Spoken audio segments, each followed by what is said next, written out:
What is the meaning of life? This is a question that has crossed empires, religions, philosophies, and entire civilizations.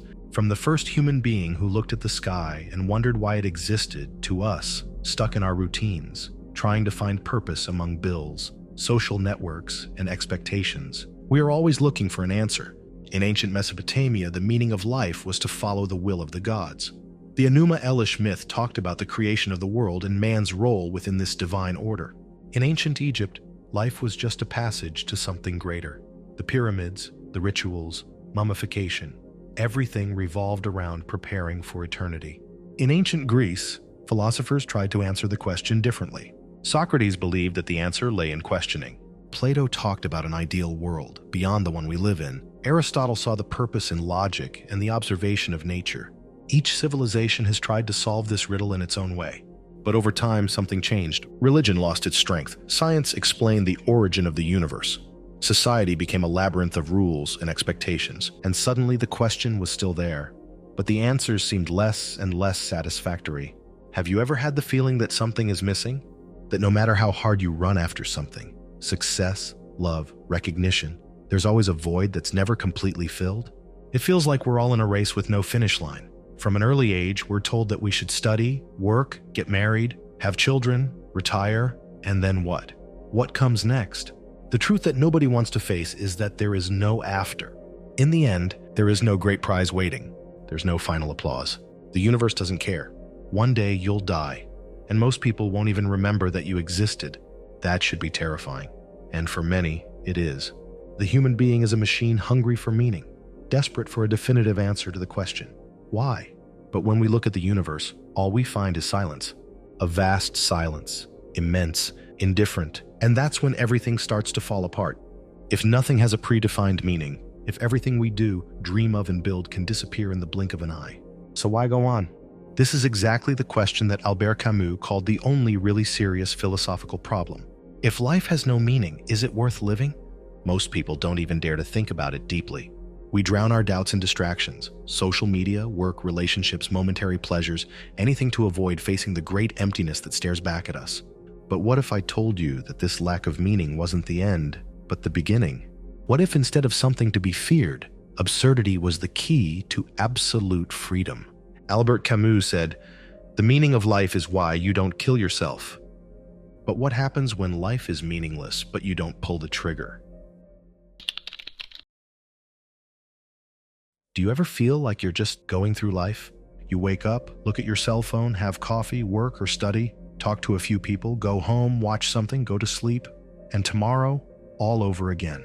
The same sequence, day after day, week after week, year after year. And in the midst of this repetition, a question pops up, sometimes subtly, sometimes like a silent scream in the back of your mind. Why am I doing this? Why am I here? At first you try to ignore it. You distract yourself. You go out with friends. You immerse yourself in work, but the question always comes back. And when it does, it brings with it a discomfort that burns inside. Because deep down you feel like you're looking for something, but you don't know exactly what. Perhaps you've learned that the meaning of life lies in being successful, working hard, having power, being admired. But then you look at those who already have it all, the rich, the famous, and realize that many of them seem just as empty as anyone else. Perhaps they've told you that the meaning of life lies in love, finding someone, building a family. But then you see couples who, after years together, can barely look at each other. People who have everything, a house, children, stability, and yet still feel that something is missing. And if none of these answers are enough, then what's left? You look at the world, at the universe, and realize something terrifying. Nothing has intrinsic meaning. What happens after you're gone? Some people will remember you for a while, perhaps for years, decades, at most a few generations. But eventually, even your name will be forgotten. And one day, when the sun explodes and consumes the earth, everything humanity has ever done, all the wars, all the arts, all the stories, everything, will disappear as if it had never existed. If the history of the universe were a 2-hour movie, humanity's entire existence wouldn't take up a single frame. What you do, what you feel, what you build, none of it matters to the universe. And this is where many people fall apart. Because if nothing makes sense, what's the point of going on? Be honest with yourself. Have you ever felt this sensation? Have you ever felt that chill in your chest when you realize that everything could be one big cosmic joke without a punchline? This is what philosophers call the shock of the absurd. It's when you realize that your mind has been programmed to look for meaning in everything, but that the universe offers none. And at that point, many people fall into nihilism, the belief that since nothing has meaning, nothing matters. Nihilism is a black hole, a spiral that sucks everything in. If nothing matters, then why try?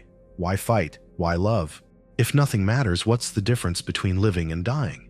And that is the only philosophical question that really matters. In the face of absurdity, why go on living?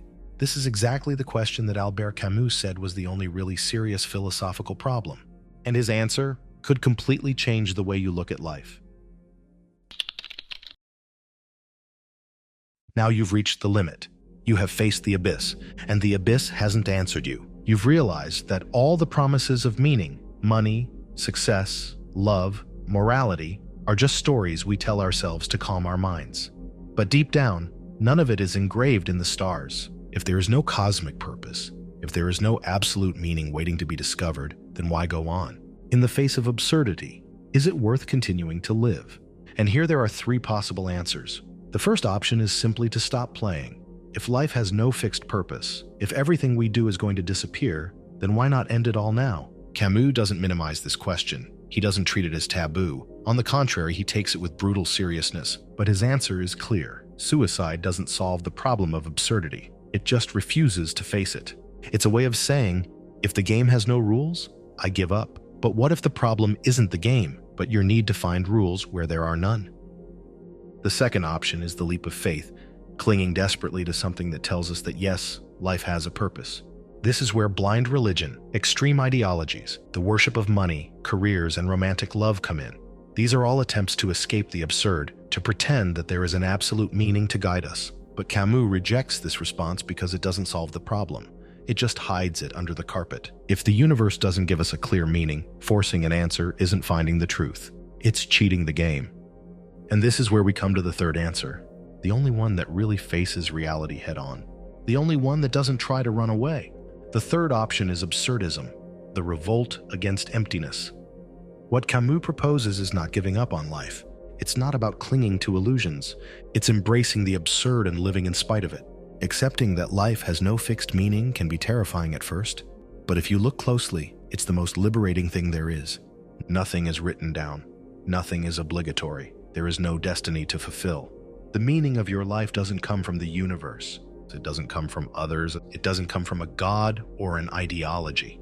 The meaning of your life comes from you. To illustrate this idea, Camus uses one of humanity's oldest myths, the myth of Sisyphus. In Greek legend, Sisyphus was condemned by the gods to a cruel punishment. He would have to push a huge boulder up a mountain, and every time he reached the top, the boulder would roll down, forcing him to start again. Forever. A lifetime of useless effort. This image seems a perfect symbol of the absurdity of human existence. We work, we struggle, we search for meaning, only to see it all fall apart and start again. But Camus does something unexpected. He invites us to imagine a happy Sisyphus. Happy because even though he knows that his work leads nowhere, he keeps pushing the stone, fully aware of the absurdity of his situation. He doesn't rebel against his condition, he accepts it. And by accepting it, he becomes free. Sisyphus doesn't need a higher purpose to keep pushing the stone. He does it because he chooses to live. And that's the real revolution. Camus' response to the absurd is not a magic solution. It doesn't say that everything will make sense. It doesn't say that suffering will disappear. What it says is, yes, life is absurd. So what? You don't need a grand cosmic purpose. You don't need a promise of eternal happiness. You just need to live, push the stone, do what you love, create, explore, feel. If everything is a big cosmic joke with no end, then be the most absurd character in this story. Dance in the midst of chaos. Because the greatest act of rebellion there is to stay alive, free, even though you know there's no happy ending waiting. And when you understand that, when you accept the absurd, emptiness becomes freedom. So what happens once you accept the absurd? After you realize that there is no great cosmic purpose waiting for you? After you understand that the universe isn't going to give you any answers? Do you despair? Give in to nihilism? Do you become a passive spectator of your own life? You laugh because for the first time you're really free. Nothing has been written for you. There's no set path. There are no rules forcing you to be someone you don't want to be. And that's the most liberating thing in the world. Ever since we were little, we've been taught that everything has to have a reason. Why do you want to do this? Why is this important? Why don't you do something more productive? But what if the answer was yes? Because I want to, because I like it, because I feel it, not because I need to justify it, not because I'm pursuing a greater purpose, but because I exist, and existing is reason enough to live. Alan Watts said that life is not a journey with a final destination. It's not a path to somewhere specific. Life is a dance. The goal of dance is not to get somewhere. The point of dancing is to dance. So, if there is no final destination, if there is no ultimate meaning waiting at the end, why not simply enjoy the now? Notice how a cat can sit for hours, just existing. It's not worried about being productive, and it's not trying to justify its existence. It just is, and we can do the same. This is what Camus meant when he wrote that we should imagine Sisyphus happy. Sisyphus condemned to push a stone forever. Sisyphus living a meaningless task. Sisyphus trapped in an endless cycle. And yet, happy because he doesn't need his life to have any great meaning in order to keep pushing the stone. He pushes because he wants to. He pushes because he can. And that's the big secret. Life doesn't need to have a meaning to be good. You don't have to wait for a great revelation to start living. Because the only thing that really exists, the only thing you can touch, the only thing you can feel is this moment, the now. According to Camus, there's a big difference between doing things because we need to and because we want to. The absurd leads us to think that we should give importance to what matters to us. An example of this was the actress Betty White. She was one of the Golden Gals, a very successful actress. She passed away just before her 100th birthday in December 2021. But the interesting thing is that you probably haven't thought about Betty White since, or perhaps you haven't even heard of her. What's interesting is that Betty White achieved almost every level of success. She was a very good person. She was a great defender of human rights. She donated tons of money. She was famous. She did everything right. And yet you probably never thought about her, except for seeing her in this video, right? In many ways, that's how our lives will be. It gives a lot of perspective on the things we find important, and how much we value the opinions of others when most of them won't even remember us after we die. Even a few weeks later, they'll still be living their lives. So if people don't care about our death for more than a few weeks, why do we value the way they want us to live? In 120 years' time, all the people who are alive today will be dead. In 200 years' time, no one will remember your name. In 1,000 years' time, everything you did will have been forgotten. And that's not a tragedy. It's a liberation. It means you don't have to prove anything to anyone. It means you don't have to take everything so seriously. It means you can do anything, and nothing will stop you but yourself. Camus said, "The only way to cope with an unfree world is to become so absolutely free that your very existence is an act of rebellion." And that's what embracing the absurd means. If there's no script, if there is no planned ending, if there is no destiny, then life is yours, totally yours. And the only question left is, what are you going to do with it? If the universe doesn't give you a purpose, then you're free to create your own. If life doesn't have a script, then you can write your own. This is not a tragedy. It's an invitation to absolute freedom. Think about it. There will be a moment in the future when you do something for the last time. The last time you'll see a sunset. The last time you'll have a hot coffee on a cold morning. The last time you'll listen to your favorite music. The last time you'll look into the eyes of someone you love. And you won't even know it was the last time. If you had, would you have enjoyed it more? Would you have tasted it more intensely? Would you have looked deeper into their eyes? The truth is that everything you experience is happening now, for the only time in the history of the universe. This moment will never be repeated, and that's exactly why it's worth so much. If you're free, what are you going to do with that freedom? Are you going to spend your life trying to fit in with other people's expectations? Are you going to follow paths that aren't yours just because you've been told it's right?